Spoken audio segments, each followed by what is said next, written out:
Oh, James, non mais j'ai jamais vu autant de poils. Non mais qu'est-ce que c'est que cette touffe? Non mais c'est énorme. Non mais attends, non mais vous croyez quoi? On est en 71 là, on n'est pas en l'an 2000 avec les petites tapettes là, les to be free qui se rasent les poils hein. Tu vas voir ce que je vais te mettre.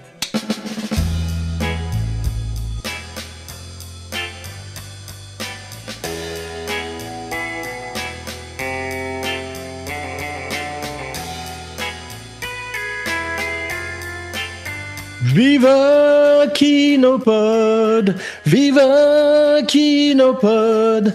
The name's Bond, Kino Bond. Le podcast Shaken Not Stirred et mes secret agent men sont... Jeff Mathieu Domenech. Alterman. Parfait. Ça commence bien. Jeff d'abord. Jeff Domenech, les podcasts sont éternels. Mathieu Alterman, permis de podcaster. Et aujourd'hui, tout ce que vous avez toujours voulu savoir sur les diamants sont éternels, sans jamais oser le demander.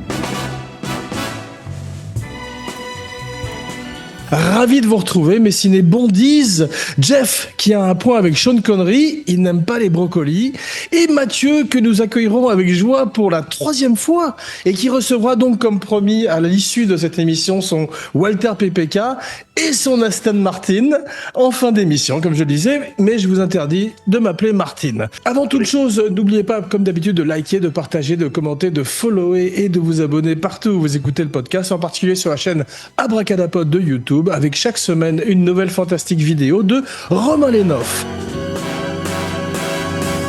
Et maintenant, voici venu l'heure de faire le pitch en l'absence de Philippe, notre ami Philippe. C'est Jeff qui s'y colle. Le fameux pitch comme si nous étions un gros producteur belge une fois, dans un ascenseur entre 2 étages. À quel étage allez-vous? Au 3e. C'était un jeudi. Les diamantaires d'Amsterdam sont aux abois. Ils soupçonnent un mystérieux criminel de stocker des pierres précieuses afin de ruiner le marché. James Bond est chargé d'enquêter sur cette affaire, ainsi que sur la disparition de diamants en provenance d'Afrique du Sud. Mais entre nous, est-il utile de voir notre section chargée d'une affaire relativement simple de contrebande? Sous l'identité de Franks, Franks. Peter Franks. un trafiquant notoire, 007 est contacté par Tiffany Case, Le T, c'est mon prénom, Tiffany. Tiffany Case. qui va lui demander de faire passer un important lot de diamants. Ces investigations vont le mener aux Pays-Bas, aux États-Unis, et le faire affronter son ennemi le plus redoutable, Ernst Stavro Blofeld. Bravo mon Bond boy. Et maintenant, avant que Mathieu ne nous fasse la genèse du film, je voudrais faire un petit préambule inhabituel, parce que de façon inhabituelle également, Jeff va être un petit peu dans la peau de Laurent Vachaud aujourd'hui, dans la peau de Wayne Gros, le méchant de Heat, parce qu'il a revu le film, il l'a pas aimé, donc ça va être drôle. Tandis que peut-être que Mathieu et moi avons plus de chaleur pour le film, comme nous allons découvrir dans le courant de l'émission, et nous allons peut-être prendre sa défense. Mais c'est drôle que pour une fois, tu prennes cette position et qu'on ne te voit pas souvent prendre, Jeff, vu que tu aimes même des films comme Les Charlots contre Dracula, où ils s'en foutent ces sorciers. La soupe aux choux même. et même le pharmacien de garde. C'est vous dire. Non, mais là, si tu me prends par les sentiments. Non, j'ai vraiment pas tout aimé dans le film, on va en parler. Et maintenant, les jeux sont faits, rien ne va plus. Et Mathieu nous ramène à la source de ce 7e James Bond de la série. Je m'appelle Bond.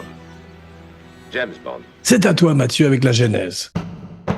Nous sommes en 1969, le film précédent au service secret de Sa Majesté est en post-production et l'équipe sait que George Lazenby ne reviendra certainement pas avant même que le film sorte. La logique est que puisque la femme de James Bond, Tracy, campée par Diana Rigg, meurt à la fin, tuée par Blofeld et son assistante, la logique est que le film d'après devrait montrer la revanche de James Bond et on devrait retrouver Blofeld, son assistante, et James Bond pas du tout content qui se venge. Et c'est pas ce qui va se passer. Cette piste va être abandonnée. À un moment, les scénaristes ont pensé à un scénario encore plus apocalyptique, à savoir le frère jumeau de Goldfinger, le James Bond de 1964, alors que là on parle d'un James Bond de 71, donc c'est quand même 7 ans auparavant. Son frère jumeau viendrait se venger avec un retour de Gert Fromm, l'acteur qui jouerait son frère jumeau, et finalement c'est également abandonné. Qu'est-ce qu'il en reste? Il en reste pas grand-chose du livre d'origine. Les diamants sont éternels, sauf le titre diamant. On part finalement sur une évocation d'une revanche de James Bond qui veut venger le meurtre de sa femme, mais qui est à peine suggéré dans la séquence pré-générique. Où est Blofeld? On sent qu'il n'est pas content, qu'il cherche Blofeld. Et ce ne sera plus jamais évoqué dans le film. Et surtout, il y a une volonté de la part de la production de faire situer le film aux États-Unis, donc de s'entourer d'un scénariste américain, Tom Mankiewicz, et d'américaniser au maximum son héros. Ce que je trouve personnellement très réussi, ce qui donne un film qui n'a rien à voir effectivement avec l'idée de départ de vengeance, même si on retrouve Blofeld campé par un acteur différent, par Charles Gray. Bonsoir, 007. Qui d'ailleurs jouait dans On ne vit que deux fois, mais un autre rôle qui n'avait rien à voir. Monsieur Anderson? À votre service. Il y avait 50 nuances de Grey, mais lui, il a une seule nuance. Hein. Je l'ai trouvé très, très mauvais dans le rôle. On va en parler. Pour l'instant, moi, ce qui m'intéresse, c'est que effectivement, je t'ai proposé deux Bonds, Mathieu, qui était celui-là, ou Au service secret de Sa Majesté, qui n'est pas mon préféré non plus, mais qui a des choses intéressantes, qui a été réévalué avec le temps. Et tu as préféré parler de celui-là, et moi aussi, je l'ai redécouvert en fait, parce que la première fois que j'étais resté sur un Bond un peu, là, l'impression qu'a eu Jeff en le revoyant cette fois-ci, c'est-à-dire un Bond un peu trop kitsch, qui partait déjà trop justement vers le campy, comme on dit en anglais, alors que là, ce côté justement 70s, Las Vegas, Parano, ces casinos et cette ambiance Hunter Thompson m'a plutôt plu que les fois précédentes, si tu veux. Avec ce James Bond vieillissant qui n'a plus qu'une hâte, c'est de quitter la franchise. Et ça sert ce personnage parce qu'on va parler aussi de Sean Connery à Las Vegas, qui est un mythe en soi-même. Oui, même si moi je trouve que Sean Connery a l'air beaucoup plus à l'aise et plus content de tourner ce film que le précédent qu'on ne vit que deux fois, où il avait l'air franchement lassé par moments. On voyait un bon jeu. Là, il a l'air de prendre du plaisir. Il a pris du plaisir, il arrive avec 10 kilos de trop sur le tournage déjà. Il est vieux, il est empâté. Non, c'est plus James Bond, quoi. Donc, ce qui nous amène à Jeff qui va nous parler de Sean Connery, l'agent 0014, parce qu'il a pris du poids cette fois-ci, il a monté. Ah oui, mais pour Sean Connery, c'est les diamants sont alimentaires, hein, sont pas. Il dit d'ailleurs à un moment, tu as vu, alimentaire, mon cher Leiter, vous avez vu ou pas? Je sais que les diamants sont dans le cadavre, mais où? C'est alimentaire, Dr. Leiter. Parce qu'ils cherchent les diamants et ils sont dans le canal alimentaire du truc. Bien sûr. Et Broccoli dit au scénariste, mais les gens ne vont rien comprendre. Il faut dire où se trouvent les diamants. Il fait, si, ils vont comprendre, t'inquiète pas. Et lors d'une projection, il dit, voilà, il y a deux personnes qui ont rigolé. Je dis, ouais, est-ce que c'était des médecins? Sinon, les gens, ils rigolent pas, ils comprennent pas. Mais Mathieu, tu te rappelles il avalait la balle en or et il se retrouvait à la déféquer. Oh. Taxi, hôtel, monsieur? Non. Une pharmacie. On avait dit c'était la première vanne scato, mais non, la première vanne scato, c'est celle-là, c'est alimentaire. Mais que je trouve quand même un petit peu mieux amené dans ce film que dans L'homme au pistolet d'or. Non, mais je veux dire, ce que je veux dire par là, c'est qu'on peut trouver un peu les racines de ce Roger Moore, plus kitsch aussi, dans ces derniers films de Sean Connery, en particulier celui-là. Michel Bond, cette machine, ce n'est pas un jouet. Sortez de cet engin lunaire immédiatement.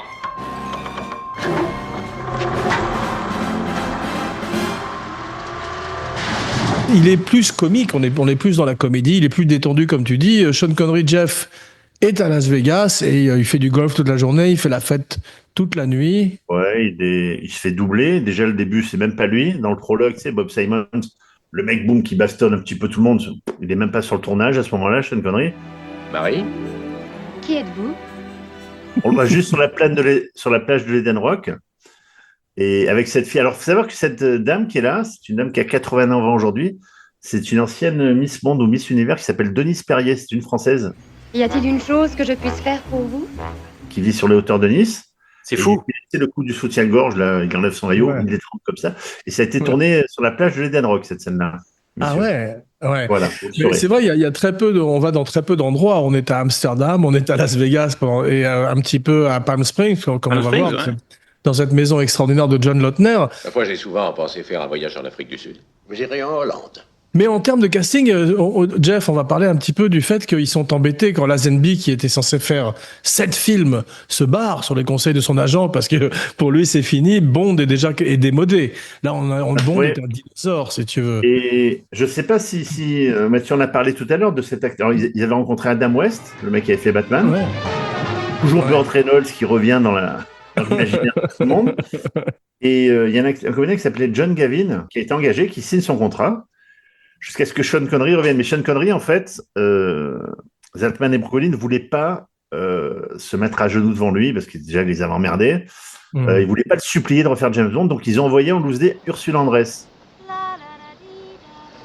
Et Ursula Andress dit, voilà, s'il te plaît, essaie de le convaincre, tu lui dis qu'il faut refaire le film, etc. Mais ils ne voulaient pas, eux, se rabaisser à supplier Sean Connery de le faire. Donc, il a fini par le faire. Il a reversé son salaire pour la fondation, je crois, des artistes écossais. Je crois, il avait un fonds là-dessus. Ouais. Et la grande classe de Broccoli, c'est que ce John Gavin, plutôt que de faire comme Bob Hoskin dans Les Incorruptibles, a dit, bon, ben, c'est pas grave, j'ai pas le rôle, merci quand même, alors qu'il avait signé son contrat. Et devant cette élégance, Broccoli lui a payé son contrat. Bob Hoskins a quand même pris $100,000, je crois, sur le De Palma. Oui. I phoned him up and said, Brian, listen, you got any films you don't want me to be in, babe? I'm there for you. Si t'as encore des films que tu veux pas que je fasse, téléphone-moi. Mais donc Bond arrive à Las Vegas, Sean Connery arrive à Las Vegas et il couche avec les 2 femmes du film, dans le film et dans la vie. Puis-je vous donner un coup de main? En craps, je veux dire. Dans les acteurs qui sont pressentis aussi, tu as oublié de dire Paul Newman également et Robert Wagner. Alors, on va voir la connexion avec Robert Wagner, Jill St. John et Lana Wood un peu plus tard dans l'émission aussi, qui est assez intéressante et assez troublante. Mais c'est vrai que aucun des acteurs américains pressentis ne veulent le faire parce qu'ils disent effectivement qu'il faut un anglais. Et c'est vrai que Lazenby était, je crois, australien. Mais c'est toujours des acteurs britanniques en général. Miss Case semble très séduisante. Mais enfin, pour une dame. On peut parler un petit peu, si tu veux, des hommes de main, parce que je trouve qu'ils ont un côté très, très intéressant et très... Ils sont censés être des homosexuels, on le voit de temps en temps quand ils se tiennent par la main. Mais ça aussi, c'est très effleuré quand même. Ils le sont, mais je trouve déjà que ça n'apporte rien. Et là, je trouve qu'on est plus proche d'Austin Power. Oui. Que le Docteur d'Enfer. Il est hyper maniéré, Blofeld, dans le film. Double péril, monsieur Bond. Vous avez tué mon autre double, je le crains bien. On parle de Blofeld. Blofeld qui est censé s'incarner la terreur. Il est déguisé en travesti de chez Michou dans la voiture. Mais explique-moi pourquoi. Bien, les chats attirent les chats. Heureuse rencontre. Ravi de vous revoir, Miss Case. Et ça n'a aucun sens en plus cette scène. Je ne sais même pas pourquoi il. Ceci dit, ça annonce le fait qu'il va faire Rocky Horror Picture Show, l'acteur. Oui. Quiz. Vous savez d'où vient le personnage qui a inspiré le personnage de Blofeld à l'origine? Non. Ian Fleming. C'est le capitaine Nemo.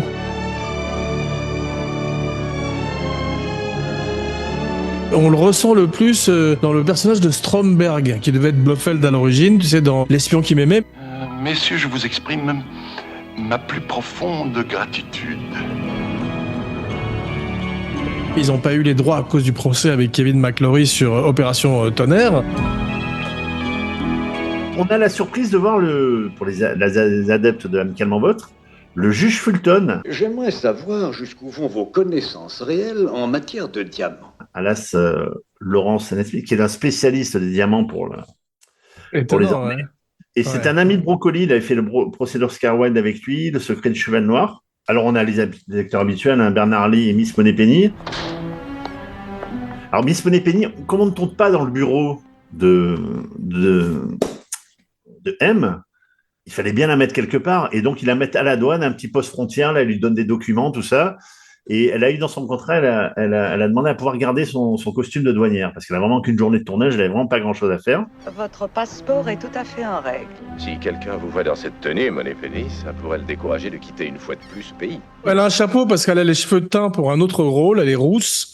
Et c'est pour ça qu'elle a un chapeau dans la scène, parce qu'elle n'a pas la même couleur de cheveux que d'habitude. Jeff, tu savais que Tom Jones avait été pressenti après Lazenby, parce qu'ils disent qu'il y a une petite panique à bord, et finalement, ils trouvent qu'il est trop connu. Tu te rends compte, Tom Jones en James Bond? Vu que tu es sur Tom Jones, il a fait, pendant le tournage, il a fait une soirée à Las Vegas, où il a invité tous les comédiens britanniques, tous les techniciens britanniques qui étaient à Las Vegas. Il a fait une grosse soirée, donc Sean Connery est venu, Guy Hamilton et l'actrice du film. Et comme le film s'appelait Les Diamants sont éternels, c'était en plein tournage, Guy Hamilton va au Casino Riviera, et il y a des petites boutiques de souvenirs, et il achète une grosse bague, mais à $4, avec un énorme diamant dessus. Il dit, tiens, tu porteras ça ce soir, et vu que tu es avec Sean Connery, tout le monde va croire que c'est un vrai. Et tout le long de la soirée, il se promenait avec ça. Et tout le monde dit, putain, il fait, ouais, les diamants sont éternels, il faisait la pub dessus. Et c'était une soirée organisée par Tom Jones à l'occasion des Oscars. Mais le film a ce parfum de Las Vegas comme Casino, tu vois, c'est avant que ça devienne corporate. Et c'est ça le charme du film aussi. Oui, mais je pense qu'en plus c'est un peu un pendant à la série de films avec Dean Martin, Matt Helm, qui était tourné au même moment. Il y avait des scènes de Matt Helm tournées à Palm Springs. Et moi, ce que j'aime dans ce film-là, c'est que je sais pas, vous vous rappelez du dernier Tarantino, Il était une fois Hollywood, où finalement il regrette ce type de cinéma. C'est-à-dire que je pense que Les Diamants sont éternels, son défaut, c'est qu'il est sorti 2 ans trop tard. C'est un film qui sent la fin des 60s, qui sent la fin du Technicolor, qui sent la fin du Vegas de gangster, finalement, qui déjà, quand il sort, est un peu démodé. Et ce qui en fait le charme, c'est on va montrer l'Amérique telle qu'elle ne sera plus. Et c'est ce que j'aime beaucoup dans ce film. Tu as vu, Broccoli va à un concert de Thelonious Monk et il voit, je sais pas, le bassiste ou un des musiciens et il trouve qu'il a une tête étonnante. C'est vrai, il ressemble un peu au Muppet Show. Et c'est l'autre acteur qui est avec Bruce Glover qui s'appelle Potter Smith. Dieu avait voulu que l'homme vole. Il lui aurait donné des ailes, Monsieur King. Et qui est un super musicien. Il y a plein de musiciens dans le film parce que contrebassiste. Willie Dean, contrebassiste, voilà. Et Willie Dean, Jeff, tu as vu le type qui joue l'avatar de Howard Hughes. Willie Dean, FBI? CIA? Non, Intelligence Service. La Jimmy Dean, C'est un chanteur un peu crooner à l'américaine, ouais, de country en fait. Et c'est un mec après qui a fait une fortune en faisant des saucisses et du bacon et tout. Il travaillait pour Howard Hughes et ça l'embêtait de jouer un personnage à la Howard Hughes qui était un pote de Broccoli, Howard Hughes. C'est incroyable. Mais justement, ce Jimmy Dean dit que Howard Hughes, par amitié, Broccoli lui donnait toutes les premières copies de James Bond. Howard Hughes était le premier à voir les James Bond. Il était un grand et donc, fan, il s'est dit, Howard Hughes, avec le pouvoir qu'il a à Las Vegas, s'il voit le film, il se dit, mais c'est qui ce Gugus qui est censé jouer mon rôle là? J'avais peur qu'il ait creusé un trou dans le Nevada et qu'il m'enterre dedans. Il disait, j'avais peur d'éviter Las Vegas pendant un moment. Mais c'est grâce à Howard Hughes, pour terminer sur Howard Hughes, c'est grâce à lui qu'ils ont pu fermer le strip et pouvoir faire quand même les poursuites de bagnole et tout. Pendant 5 nuits. Voilà, avoir des autorisations qu'ils n'auraient jamais eues. Et c'est Broccoli qui a fait un rêve.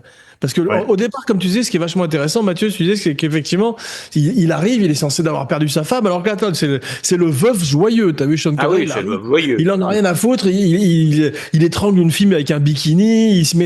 Il jette Blofeld dans un bain de boue immonde qui était fait avec des pommes de terre. Il paraît qu'il y avait une odeur effroyable sur le plateau. Bienvenue en enfer, Blofeld. Oui, donc je continue sur le casting. Donc la comédienne principale,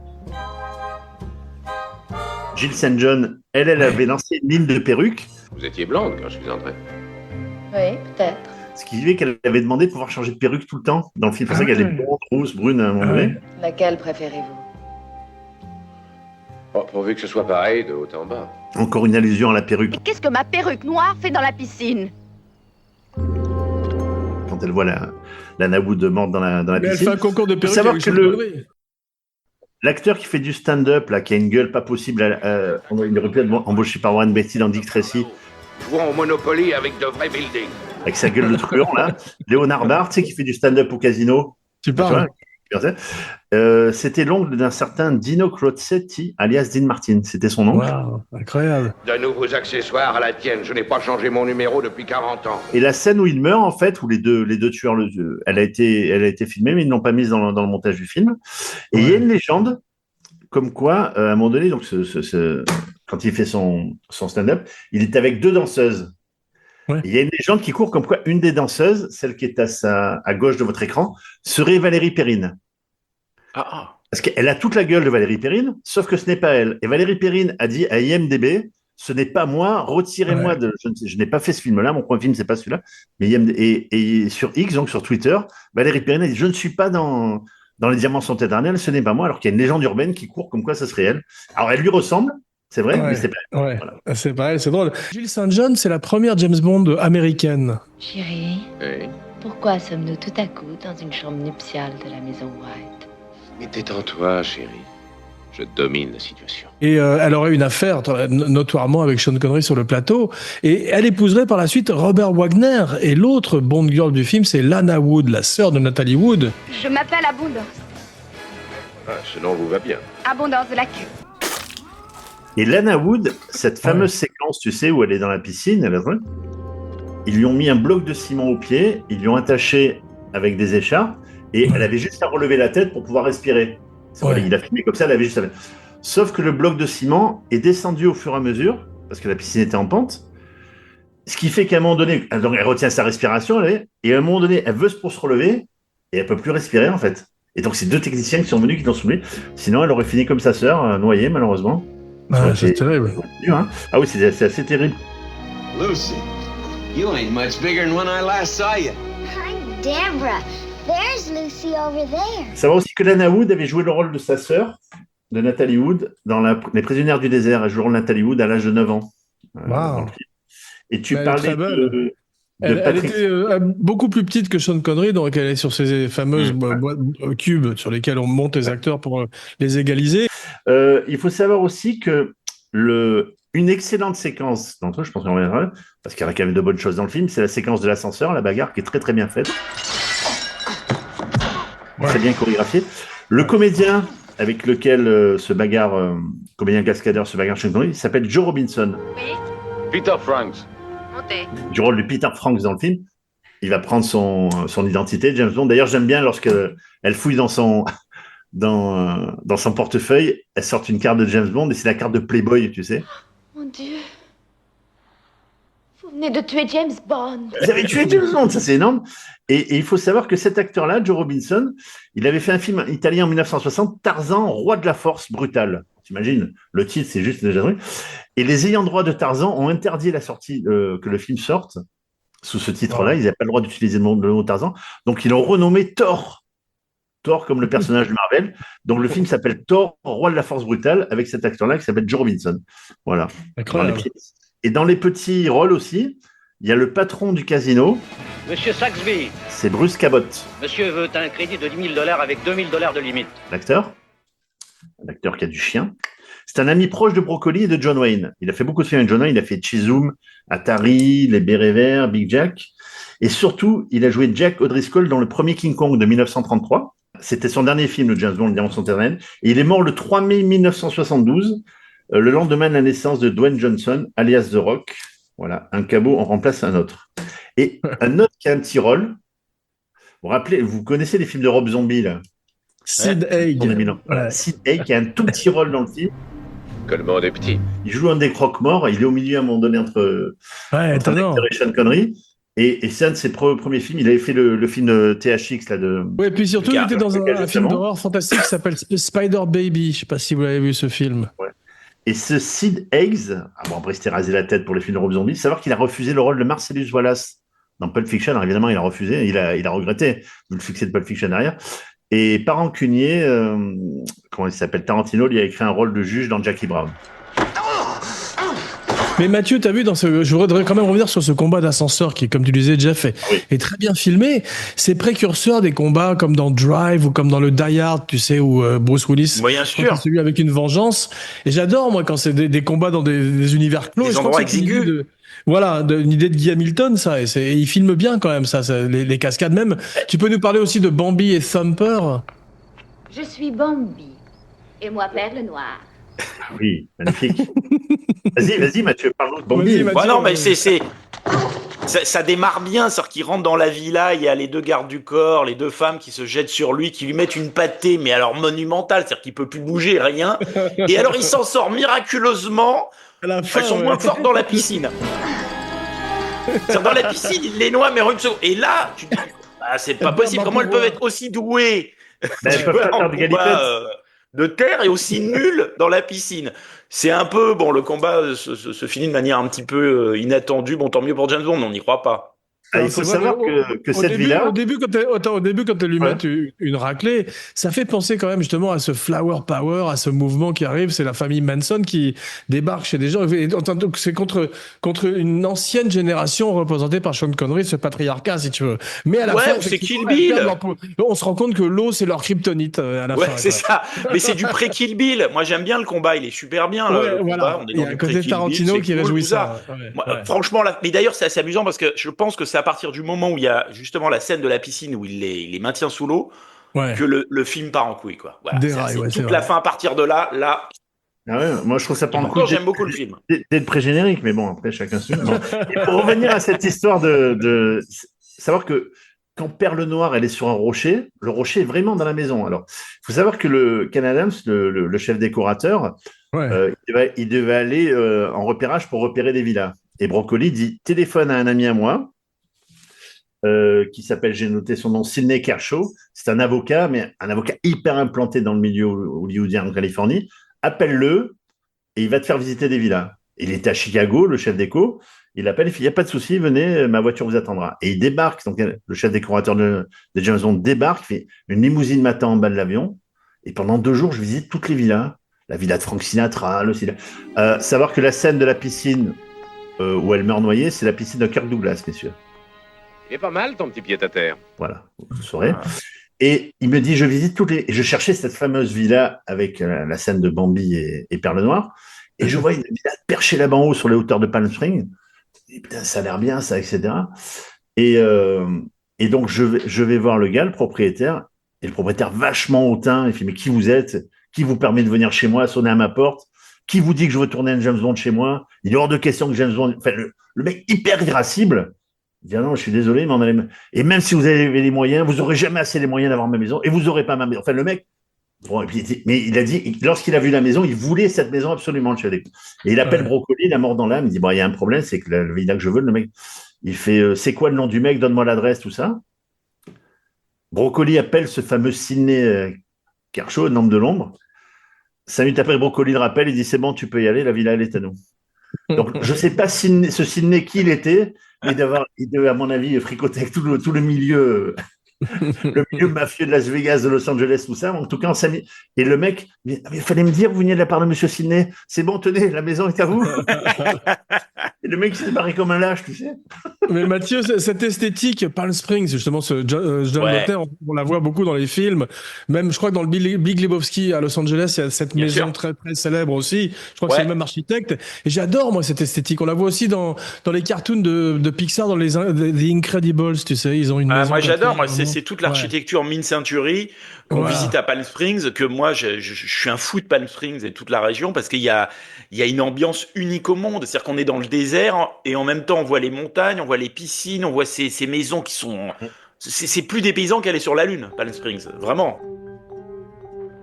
D'ailleurs, c'est très bizarre qu'ils fassent cette scène de fausse alunissage, tu sais, avec la Lune et ses cosmonautes qui vont seulement marcher au ralenti. Arrête-le, Harry! Ils recréent un paysage lunaire dans un hangar, alors qu'il suffirait de déplacer tout ça à l'extérieur et ils ont un paysage encore plus lunaire. Ils l'ont sur place, exactement. Voilà, ils l'ont sur place. Et il y a un truc que j'adore, c'est qu'il y a quand même cette scène vers la fin du film où ils sont donc à Palm Springs et Sean Connery, James Bond, porte un costume avec un pull en col roulé en laine. C'est-à-dire que Palm Springs est une ville où l'été, il fait 55 degrés à peu près. L'hiver, il doit faire 18. Bon, personne n'a jamais porté un pull en col roulé avec une veste pied de poule. Tu sais, c'est impossible. À Palm Springs, qu'est-ce que c'est que cette connerie? Tu sens le truc a été refait en studio. Mais je me demande si c'est pas la haine justement des producteurs pour Sean Connery, parce qu'ils lui mettent un col roulé aussi dans On ne vit que 2 fois, avec un gros col roulé gris au moment où il entre dans le volcan de Blofeld. Et peut-être ils ont envie de le ridiculiser, mais j'ai appris à l'occasion de la recherche pour ce show que Sean Connery détestait beaucoup, on le sait, Broccoli, mais il détestait encore plus Salzman. Donc c'est vraiment... il n'avait pas pour racheter l'autre. Et donc ça devait être une ambiance sur le plateau, t'imagines, très tendue entre tout le monde. Et effectivement, Sean Connery ne reviendrait plus jamais. Et il fait Never Say Never Again, jamais plus jamais, pour emmerder les Brocolis. Voilà, vraiment. Ouais, qui est pas bien. Moi j'aime bien. Mais... Oh, j'aime bien. De toute façon... N'importe quel James Bond est meilleur que Ces diamants sont éternels. Oh, qu'est-ce que t'aimes pas? Qu'est-ce que t'aimes pas dedans? Le scénario qui est alambiqué, qui s'infourre-tout, le scénario, tu ne comprends rien. Que pensez-vous faire avec ces diamants? Une excellente question. Maintenant, ça nous amène à une fameuse rubrique que tout le monde attend. C'est que Mathieu, tu vas une fois de plus nous expliquer la machination du méchant, parce que là, j'ai vraiment rien compris ce coup-ci. Oui, disons que c'est un peu alambiqué parce qu'on a d'un côté la vengeance de James Bond qui, quoi que fasse Blofeld, il veut sa peau, puisqu'il a tué sa femme. Donc même s'il avait aucun projet, il avait envie de le buter, en gros. Mais là, effectivement, il y a cette histoire de diamants récupérés un petit peu partout. Quelle fortune. Pour en faire un outil pour réfléchir un rayon sur la Terre et détruire plein de parties différentes sur la planète en échange de rançons faites au gouvernement dans le monde. En gros, quoi, c'est ça. J'ai rien compris. C'est le diamant, c'est la chose qui renvoie le mieux. C'est ça, mais le rayon, on réfléchit plus que le scénariste, parce que là, vraiment... Bien, merci. Oui. Ouais. Alors, dans Mars Attack, tu sais. Ouais, j'ai envie de vous dire, quand on a parlé de l'homme au pistolet d'or, le scénario, il était aussi improbable. C'est quand même rarement. Oui, mais le scénario, il se tient plus, je trouve, Mathieu. Là, je trouve que ça part dans tous les sens. À un moment donné, pendant une demi-heure, les deux tueurs, on ne les voit plus. On ne sait plus ce qu'ils deviennent.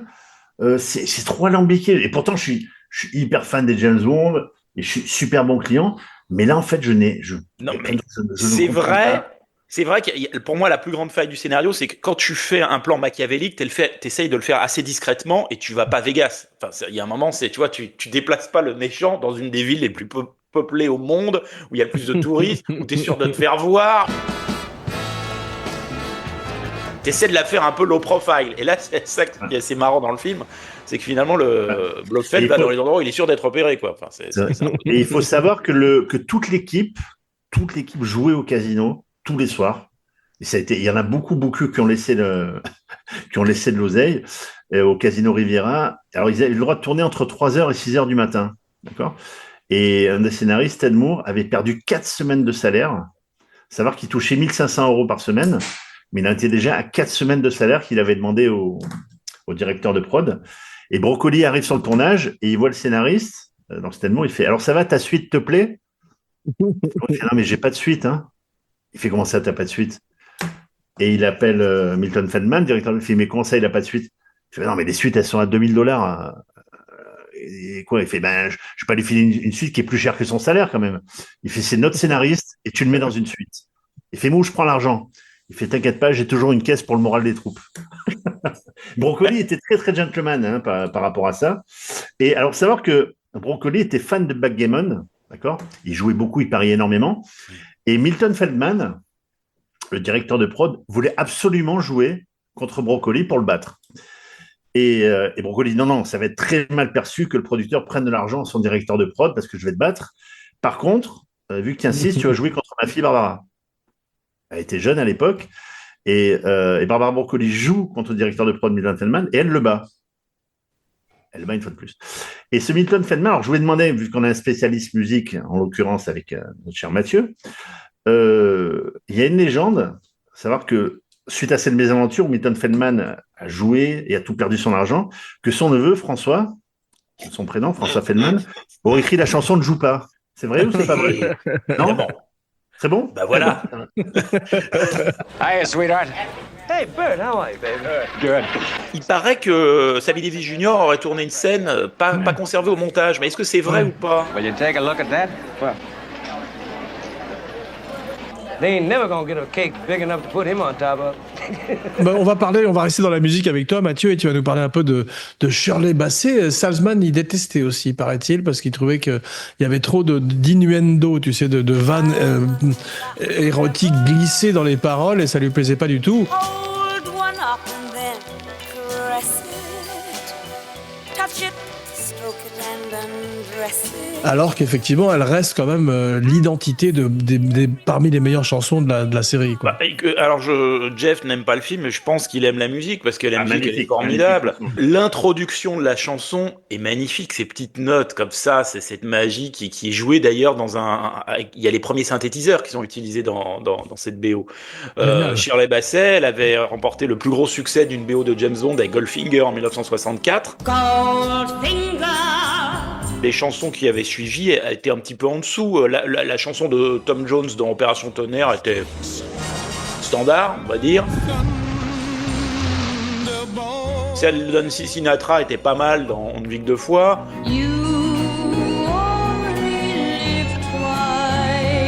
On retrouvait Louis Armstrong, mais Louis Armstrong, il était pas en générique de début.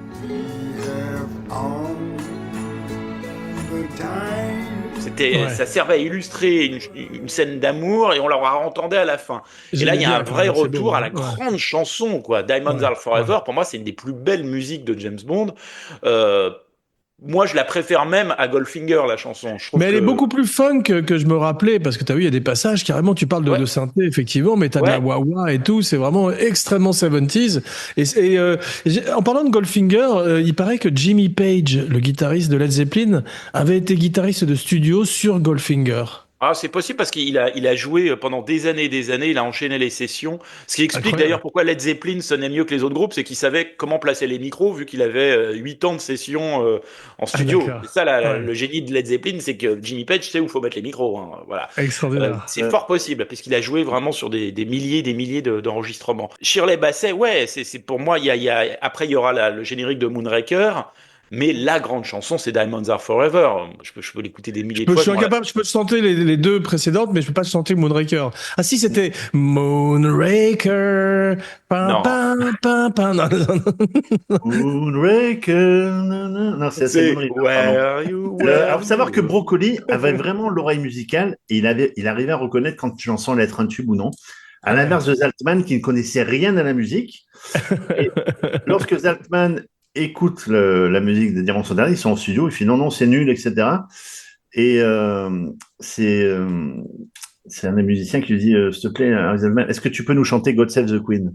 C'est comme ça que sont nés les Sex Pistols. Voilà.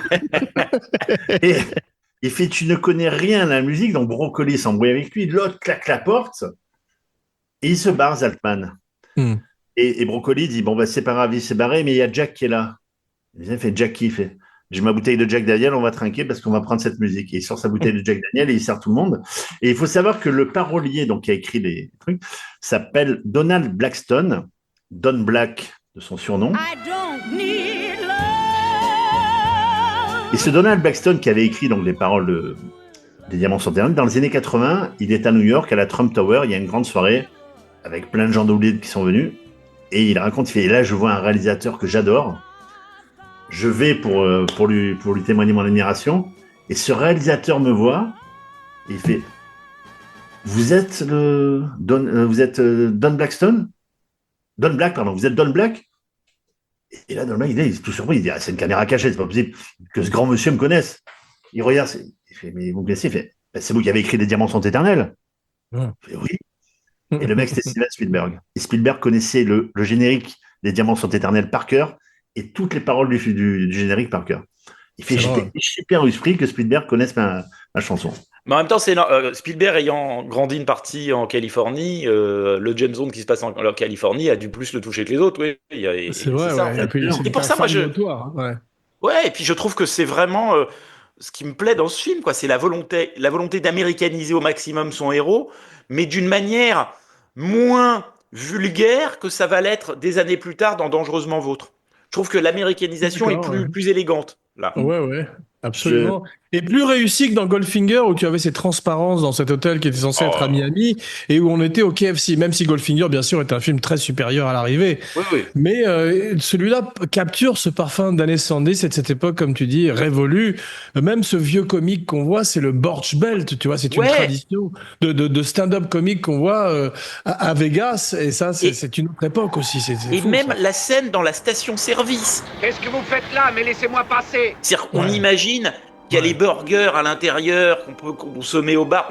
Moi, je suis un grand fan de cette région et on y est, quoi. J'aime bien. En plus, encore aujourd'hui, quand vous allez en Californie, on sent qu'ils ont un grand respect pour leur histoire passée, qu'elle soit architecturale ou culturelle. Ce qu'on ne retrouve pas à New York. New York, ils s'en foutent à New York. Et ça, j'aime bien dans ce film. Je plonge dans un côté vintage sympa. Une des rares qualités du film, c'est toute la déco du film. Filmer Las Vegas à cette époque, c'est vraiment super. En plus, il filme vraiment dans les casinos. Savoir qu'il y a un casino, le Circus Circus, où il y a des jeux, donc il y a un trapèze, tout ça, c'était vraiment vrai. Donc il y avait des trapèzistes au-dessus et les gens qui jouent en dessous. Il faut savoir que dans le film, comment il s'appelle à un moment donné, je sais plus le nom, le Casino Circus, le mec dit et oui, les phallations volants. Les fallacios volants. Et dans le script, c'était écrit les brocolis volants. Et Kubrick a dit hors de question, je ne suis pas un clown. Il fait, mais c'est pas un clown, c'est des trapézistes. C'est pareil, je suis pas un artiste de cirque, je suis un producteur, enlève-moi ça. Il voulait toujours le chambrer à brocoli. Et pour en finir avec la musique, il faut savoir que la comédienne là, qui joue Perle Noire, Trina Park, avait aussi joué dans les Blues Brothers. Et vous savez pourquoi? Parce que c'était la fille de Cap Calloway qui joue dans les Blues Brothers. Extraordinaire. Voilà, vous pourrez briller en famille, messieurs, ce week-end. et en société. Mais cette scène de cirque, Mathieu, là, on n'est pas loin de Batman, époque Adam West, dont on parlait justement. Ouais. J'ai pensé carrément à la naissance de Robin, tu vois, avec les Grayson et tout. C'est une vibe très kitsch qui est précurseur du Cirque du Soleil et qui est la première fois qu'on va dans un cirque, parce qu'on y retournerait malheureusement dans Octopussy où Roger Moore se déguise en clown. Mais pas fatalement le pire de la série, ceci dit, Octopussy. Non. Mais aujourd'hui, on rend hommage donc à Bruce Glover, le papa de Crispin, qui nous a quittés. Mais je voudrais rendre hommage aussi à un des grands players quand même de la série, qui est Robert McGuinness, l'affichiste. Parce que quand même, ces affiches, moi j'en ai eu certaines dans ma chambre, et celle-là est extraordinaire, des Diamants de Totanel, et souvent, comme on a vu déjà précédemment avec L'Homme au pistolet d'or, supérieur au film. C'est ça qui donne envie, tu vois ce que je veux dire, c'est... Savoir que sur l'affiche, il y a des hommes grenouilles. On n'a pas dans le film. Et en fait, les hommes grenouilles étaient dans le scénario parce qu'au moment de la plateforme, ils sont attaqués par des hélicoptères, mais aussi par des hommes grenouilles qui posent des bombes en bas de la plateforme. Et l'affichiste lit le scénario, voit les hommes grenouilles, donc il dessine des hommes grenouilles. Sauf que la scène a été coupée. Parce qu'il faut savoir malheureusement que la séquence de la plateforme avec toutes les explosions, il y a eu un imprévu en fait. C'est que bon, tous les explosifs étaient placés. Guy Hamilton, les gars, on va répéter avant, on va répéter pour les cascadeurs, tout ça, c'est action. Et l'assistant n'a pas entendu le mot répétition et il balance les explosifs. Et les gars qui étaient en hélico ont eu la présence d'esprit de filmer, ce qui fait toutes les explosions qu'on voit en plein air n'étaient pas prévues à ce moment-là précis. Et l'assistant qui se confond en excuses, il va voir Guy Hamilton, il était tétanisé, un peu comme Léon quand on lui a fait sauter son pont dans Le Bon, la Brute et le Truand. Il était tétanisé, Guy Hamilton, il bougeait plus. Et l'assistant, il dit « Oh là, je suis désolé. » Il fait « Non, mais c'est bon, ça va aller. Non, mais Guy, vraiment, je sais pas quoi faire. Non, mais c'est bon, ça va aller. Non, mais vraiment, c'est bon, ça va aller. » Il fait « Tu sais, j'étais assistant de John Huston sur African Queen, donc je vais pouvoir survivre à ça. » Mais ceci dit, c'est bien que tu parles de cette scène parce qu'à mon sens, c'est vraiment ce qui est raté dans le film. C'est-à-dire que toute la dernière partie, on comprend pas pourquoi James Bond arrive dans un petit canoë en disant bonjour, genre en gros je suis Greenpeace, je viens voir ce qui se passe. Dans une bulle, un ballon bulle. Messieurs, bonjour. Service mondial anti-pollution. Oui, mais c'est absurde. Genre le prisonnier, t'as vu un peu, ouais, mais qu'est-ce que c'est que cette connerie? Pourquoi il vient comme ça vu que connerie, on dit. Non, mais on dit pas. Il est sûr de se faire arrêter en 2 secondes. Pourquoi il n'attaque pas en nombre puisqu'ils savent tous qu'il est là? Moi, je trouve qu'en général, la partie faible de James Bond, c'est quand l'antre explose à la fin. Et là, c'est particulièrement nul sur cette espèce de plateforme pétrolière, effectivement. C'était pas ce qui était prévu au départ et on sent que c'est rushed et que ça n'a aucun intérêt, si tu veux. Donc, toute cette partie, visuellement, c'est assez moche en plus, alors que le film est plutôt beau. Là, pourquoi il est sur une plateforme pétrolière un peu nulle? Le seul truc qui est bien, c'est quand il trouve la cachette. Parce qu'il se rend compte qu'il possède rien à cet endroit devant une carte. Et l'autre, le milliardaire, le faux Warrior, dit mais je ne possède rien à cet endroit. Voilà. Bon, ça c'est pas mal. Bien, il est sur une plateforme pétrolière, Blofeld, et puis il sort avec sa clope. Fouillez-le depuis les ongles des pieds jusqu'à la tête et amenez-le-moi. Tout va bien, les gars. On s'en fout dans 71. Et ça explose pas avec le pétrole. Et le pire, je peux faire remarquer je vais prendre mon sous-marin de poche. Préparez mon sous-marin de poche. Oui. On dirait le père dans Gremlins qui a inventé la salle de bain de poche. Et ça, on est d'accord, toute la fin est ratée. On dirait le masque de Phantom of Paradise. Tu n'as pas fait attention avec ses yeux comme ça. Et il faut savoir, justement, que avant ce cher Glover, il voulait engager Paul Williams, le chanteur de Phantom of Paradise, qui ne s'est pas entendu avec eux, point de vue oseille. Et Et il paraît que Brocoli est arrivé, il dit non mais prenez-moi une gueule là, prenez-moi Peter Lorre. Non mais Peter Lorre il est mort depuis 6 ans mon gars. On n'a pas parlé quand même d'une chose que je trouve assez jolie, voire très sexy, c'est quand même la James Bond girl qui est, moi je trouve très sexy dans le film. Laquelle? Parce qu'on a parlé de Jill St. John et de Lana Wood. Jill St. John. Je peux vous accompagner, Ernst?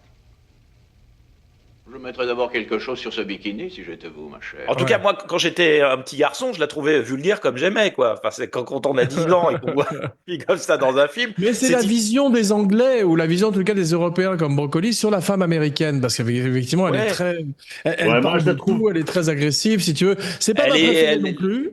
Mais il y a un truc qui est étonnant, c'est que vous parliez effectivement du fait que cette fin est très cheap, et c'est en fait ils ont tellement payé Sean Connery qu'ils ont plus beaucoup d'argent pour le reste, et que ça a fait un mélange de films qui tout d'un coup est assez luxueux et tout d'un coup ne l'est pas du tout, si tu veux. On avait remarqué ça aussi dans d'autres James Bond, et là on se retrouve avec un Q, t'as vu, qui a ses gadgets dans un garage, t'as vu carrément, c'est une scène, c'est vraiment extrêmement bon marché. Même la mort, on sait pas s'il meurt vraiment de Blofeld, est complètement ridicule. Enfin, c'est pas impressionnant. Il se cogne son truc. C'est anticlimactique, comme on dit.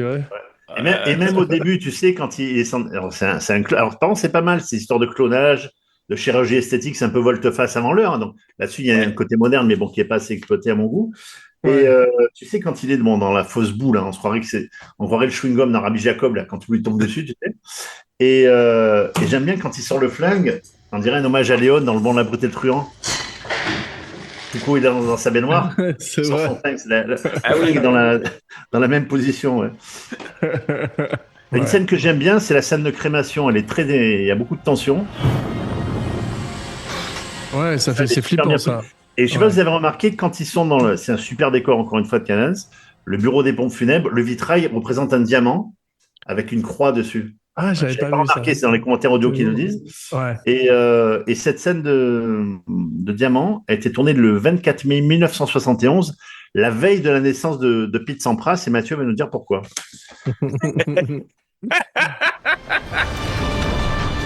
C'est étonnant parce qu'en fait, il a l'air d'avoir 10 ans de plus que son âge, mais il est quand même très en forme parce que c'est un ancien Monsieur Univers. On verrait que dans Zardoz, il est habillé en couche culotte rouge pendant tout le film, et même s'il va plus à la salle comme dans le temps, il a de beaux restes, comme on dit. Et c'est un type qui est quand même, il fait ses cascades. T'as vu quand il saute dans la dune buggy dans les voitures, etc. Qu'est-ce qui se passe? Où sont les diamants? Si tu vois un professeur fou dans un minibus, fais-lui un sourire. Il fait quand même pas mal de trucs, et j'ai trouvé qu'il était plus en forme que je ne le pensais, même si quand même, effectivement, on sent qu'il fait la fête toute la nuit. Il paraît que Lana Wood a dit, il venait dans ma chambre, on faisait l'amour, ensuite il allait aux toilettes, il détruisait mes toilettes et il repartait dans sa chambre. Elle a dit dans une interview pour Playboy, ouais. C'est romantique. La scène où Lana Wood, il la jette par la fenêtre, tu sais, à Las Vegas, elle tombe dans la piscine. On ne m'a jamais traité comme ça. J'ai beaucoup d'amis en ville. Elle dit, moi, putain, mais j'ai laissé un leurre. Fait non, on va tourner ça à 4h du matin, t'inquiète pas, personne ne verra. Et il la jette vraiment dans la piscine de l'hôtel. Sauf que Las Vegas, les gens ne dorment jamais. Et à 4h du matin, tout le monde était à la fenêtre de l'hôtel et tout le monde lui prenait des photos. Elle a dit, j'étais comme ça, j'étais hyper gêné. Mais elles sont particulièrement, je sais pas si c'est les années 70, mais elles sont particulièrement dénudées dans le film, je trouve. Et une fois de plus, la seule qui soit pas nue, c'est Miss Moneypenny. Et je suis sûr qu'il doit y avoir des fanfictions, tu sais, en ligne, où t'as des gens qui imaginent Miss Moneypenny ayant des histoires d'amour sexuelles torrides avec James Bond. Mais pourquoi il y a ça? Pourquoi il y a cet érotisme sous-jacent permanent dans le film? Et pour une raison simple, c'est que le film précédent, Au service secret de Sa Majesté, en était totalement dénué, alors qu'il était censé sortir en 69, période de grande libération, de Woodstock, de tout ça. Alors moi, bon, je n'aime pas Au service secret de Sa Majesté, je respecte ceux qui l'aiment, mais on peut pas, même ceux qui l'aiment, ne peuvent pas dire que c'est un film sexy. C'est un film qui passe complètement à côté de la révolution sexuelle de l'époque. Sauf quand Lazenby a un kilt, quand même. Ouais. Non, je plaisante. C'est une blague. Alors que finalement, ils avaient 2 ans de retard sur ce qui se passait réellement, en particulier aux États-Unis. Donc, ils sont obligés de rattraper quelque part ces 2 ans. D'où c'est effectivement ce côté sexy sous-jacent tout le temps. Et pourquoi Jill St. John, elle a un côté vulgaire que moi j'aime bien. Je me rappelle quand j'étais petit, mes parents me disaient « Ah, elle est vulgaire ». Je disais « Ouais, et alors ?» Elle a un côté showgirl de Las Vegas, tu vois ce que je veux dire. Exactement. C'est exactement ça. On retrouvera exactement. Le gloss, le truc, les cheveux, pareil. Faut savoir que la scène, vous savez, avec la Ford Mustang rouge, Ouais. Ford a dit à Broccoli, si Sean Connery conduit il y a une scène où il conduit la Ford Mustang, on vous offre 80 voitures pour faire ce que vous voulez avec. On les déguise en voitures de police, en voitures de méchants, etc. Donc toutes les voitures qui sont défoncées dans les carambolages, ce sont des Ford. Donc Sean Connery, Ford cabriolet, Ford Mustang cabriolet rouge, etc. Ils commencent à filmer, ils sont sur le truc. Et il y a une dame qui est en Cadillac, une vieille dame qui est en Cadillac en train de rouler, fait « Ouah, Sean Connery !» Et pendant qu'elle regarde Sean Connery, boum, elle tape une bagnole, donc ça crée un carambolage et ça fait du retard sur le tournage.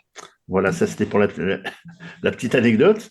L'hôtel Whitey House, c'est le Hilton de Las Vegas. Ils ont mis des caches pour énormément cacher l'enseigne du truc. On raconte que Willard White n'a pas mis le pied dehors depuis 3 ans. Mais c'est pas mal fait ça, Mathieu. Tu sais, quand il escalade la façade de l'hôtel avec son flingue, avec un crochet.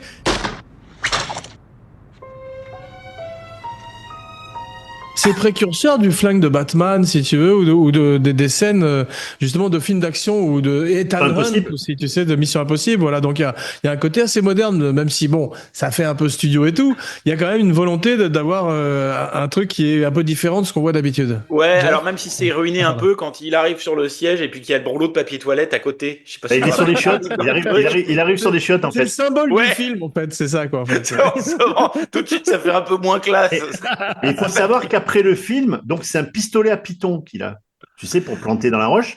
Ouais. C'est un gadget à la James Bond, ça n'existe pas. Et Guy Hamilton dit, mais on a eu toutes les écoles d'alpinistes du monde entier qui nous ont écrit, on en a marre de planter les pythons à la main, où c'est que vous avez trouvé ce pistolet à python? Non, mais c'est un gadget à la James Bond, vous ne le trouverez jamais. Et quand on parle du ridicule, quand il balance un coup de pistolet à python dans le front de Blofeld, enfin un des clones, le mec il meurt 2 secondes après quand même. Il se prend le python, et une seconde après, il fait « Ah !» Enfin, c'est une mort totalement ridicule. Mathieu, le roi de la musique, explique-nous pourquoi on n'entend pas le thème de James Bond dans le film. Ah, oui, bah, j'avais jamais remarqué. T'as vu, tu remarques? Ben, je l'ai remarqué. Ouais. J'ai revu 2 fois le film, je ne connaissais pas trop. Bah, sauf sur le gun barrel au départ. Oui, précisément, il y en a une. Et j'aimerais que tu la sortes de sa coquille. Il y en a certains où ils en abusent. Il y a certains Bond où ils abusent du thème. Tout d'un coup, il va prendre une chambre dans un hôtel et dès qu'il prend sa clé, il va au garage, il le met tout le temps, si tu veux. Et il y en a d'autres où tout d'un coup, c'est absent. Là, est-ce que c'est pas s'il n'y avait pas un procès entre Monty Norman, John Barry et tout ça? Moi, je pense que c'est volontaire qu'ils veulent rompre avec les 60s. C'est ce qui ressort dans le film. C'est la rupture avec les 60s.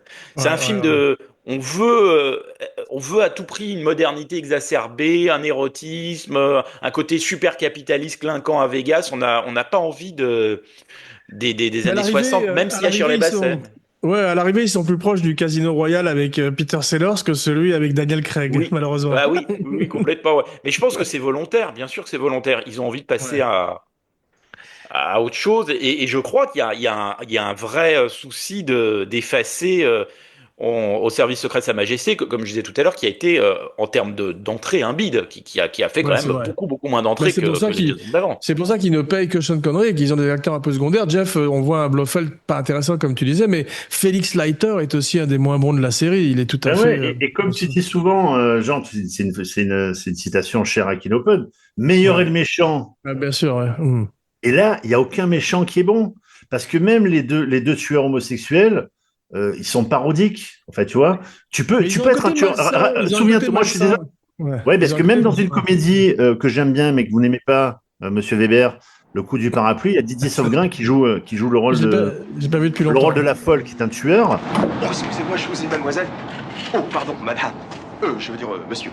Alors, très maquillé, mais il est hyper crédible dans le film. Il a un petit rôle, mais il est hyper crédible. Là, les deux, mais alors, quand ils partent main dans la main, vraiment beaucoup le coup du parapluie. Pardon? De quoi? Vraiment beaucoup le coup du parapluie pour... Non, moi, je trouve qu'ils ont quelque chose d'un peu différent et d'assez inquiétant, en particulier Bruce Glover, qui a un côté Peter Lorre moderne, donc c'est un bon casting. Moi, j'adore quand ils tiennent la main, je trouve ça visuellement super bizarre. En fait, c'est... Mais il faut se rappeler, 71, c'est l'année d'Orange Mécanique, c'est le cinéma bizarre. C'est ce que les gens veulent. Ils veulent des choses, ils veulent être dérangés, les gens. Ils veulent des trucs un peu malsains. Ils sont crédibles en sommelier et en serveur à la fin. Et c'est intéressant d'avoir ce rappel sur le vin, le claret et le bordeaux qui rappelle un peu Robert Shaw dans... c'est comme ça qu'il piégeait Robert Shaw avec le vin aussi dans Bon baiser de Russie. Mais ce vin est vraiment excellent. Quoique pour un tel festin, un Bordeaux ferait mieux l'affaire. Donc il y a quand même des clins d'œil au passé, et je trouve qu'ils sont pas. Avec ces deux brochettes à la main, là, il prend. Ouais, mais l'odeur de l'eau de toilette trop forte. Oui, l'aftershave. On se demande pourquoi le flacon de parfum est cassé dans le coffre de la voiture, et il reconnaît le. Ah, j'aime bien ça. Et j'adore la scène avec le rat. Hein. Elle est vachement bien là. Ils n'ont pas mis de cacao sur dessus. Hein. C'était un rat gris. On t'expliquera pourquoi, Mathieu.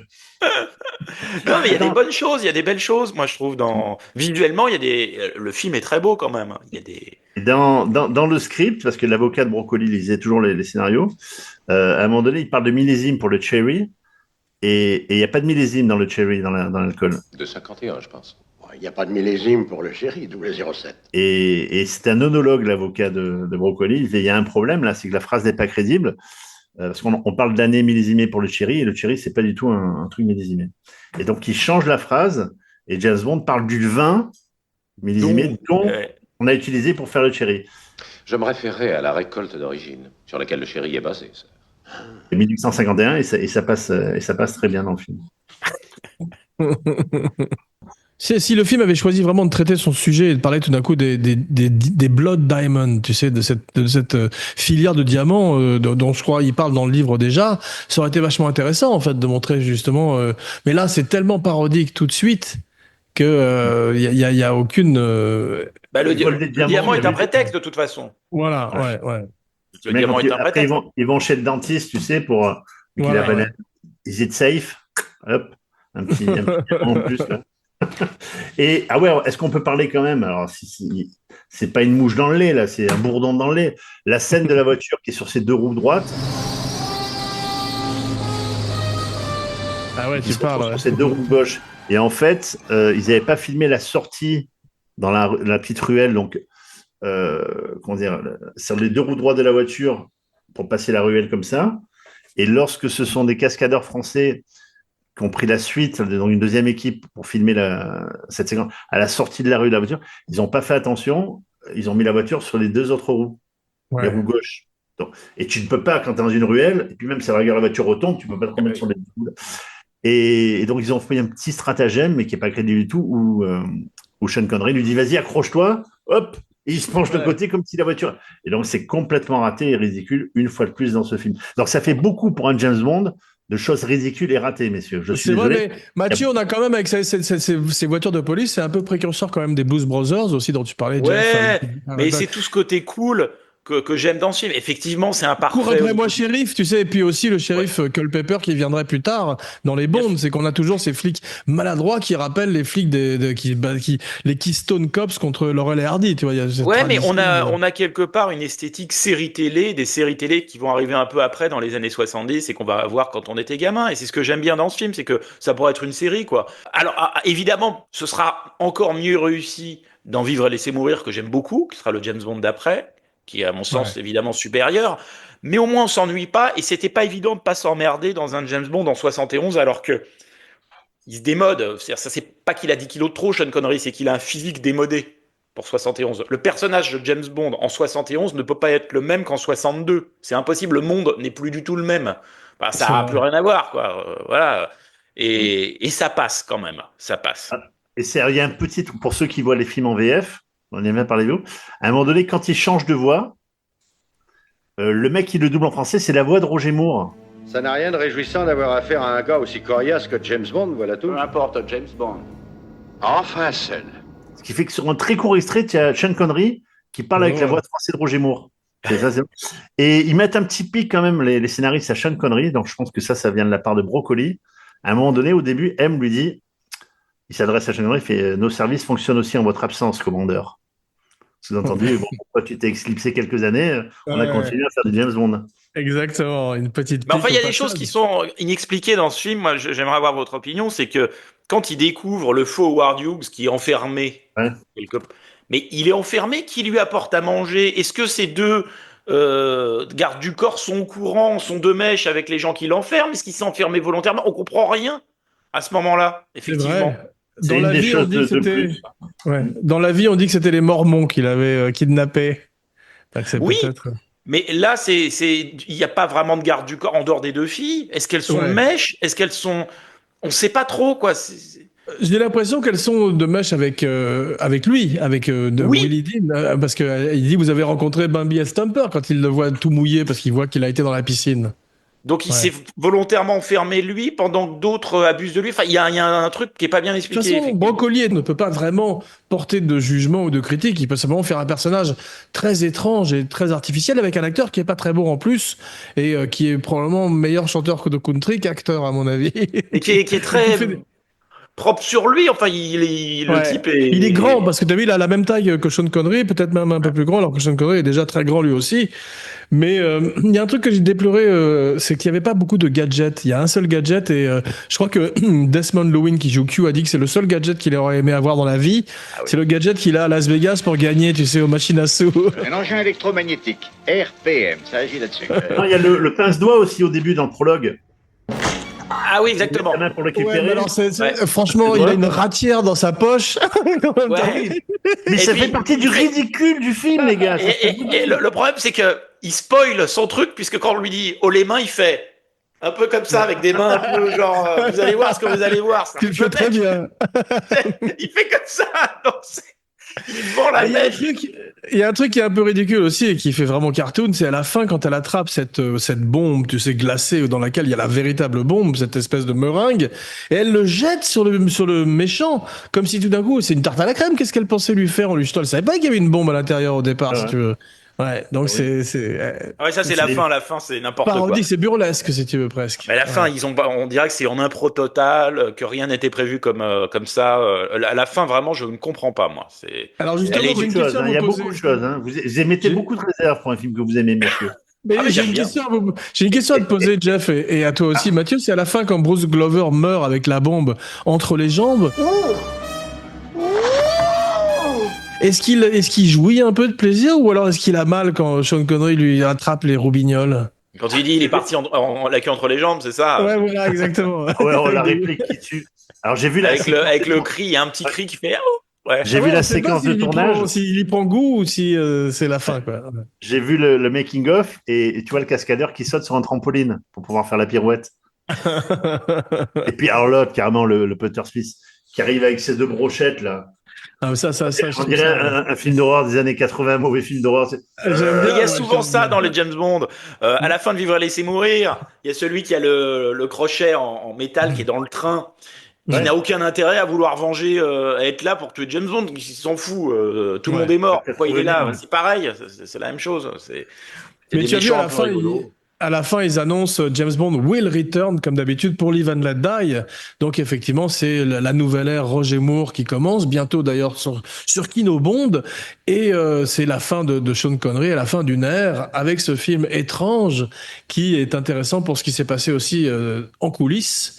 Donc, que celui qui a encore quelque chose à dire sur les diamants sont éternels le disent ou qu'ils se taisent à tout jamais. Jeff, c'est à toi. Oui, un petit clin d'œil à notre ami Laurent Vachaud.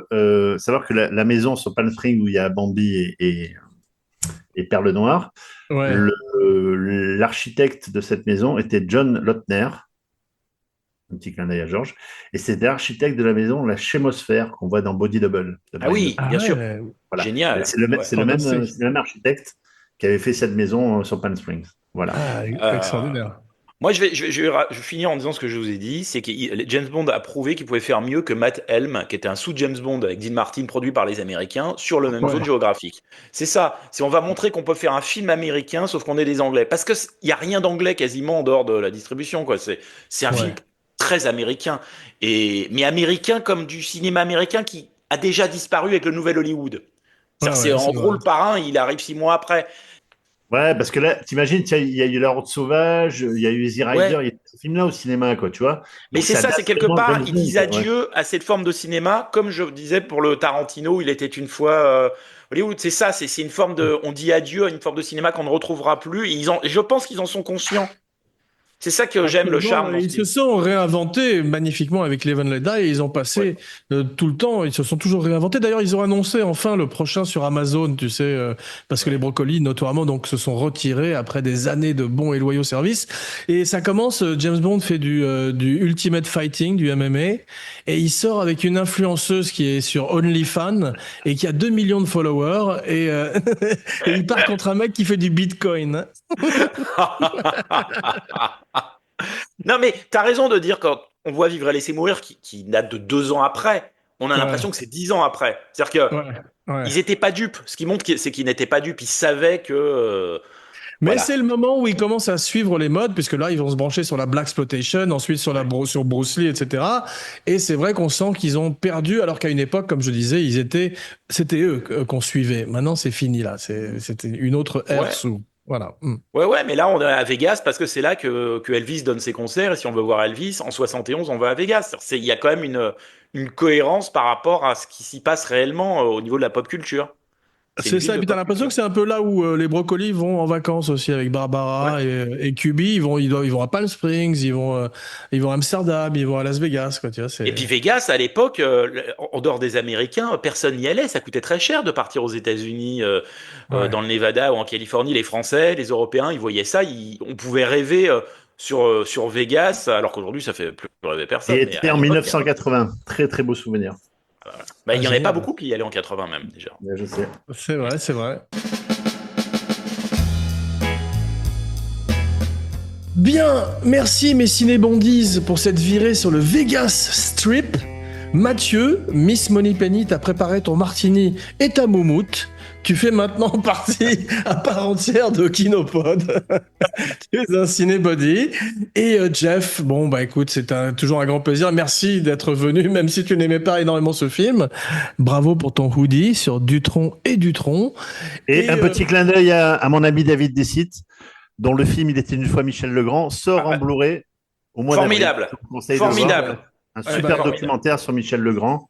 Bravo mon ami David. Bravo à David. Et merci donc Mathieu, on te retrouve très vite avec un grand plaisir. Et en attendant, n'oubliez pas de liker, de partager, de commenter, de follower et de vous abonner partout où vous écoutez et regardez le podcast, en particulier sur la chaîne de YouTube Abracadapod avec tous les 15 jours une nouvelle fantastique vidéo de Romalenov, son Katia Lazareva. Et maintenant, voici venu l'heure de dire vos noms et vos phrases signatures, la fameuse catchphrase. Jeff Domenech, les diamants sont peut-être éternels, mais ce film ne le sera pas. Mathieu Alterman a permis de podcaster. Parfait, je fus Jean Weber pour Kinobond, le podcast qui finit dans une capsule bésodrome aquatique au milieu de l'océan avec la Kino Girl. Et maintenant... Kinos are forever, they are all I need to please me, they can stimulate and tease me. Merci les amis.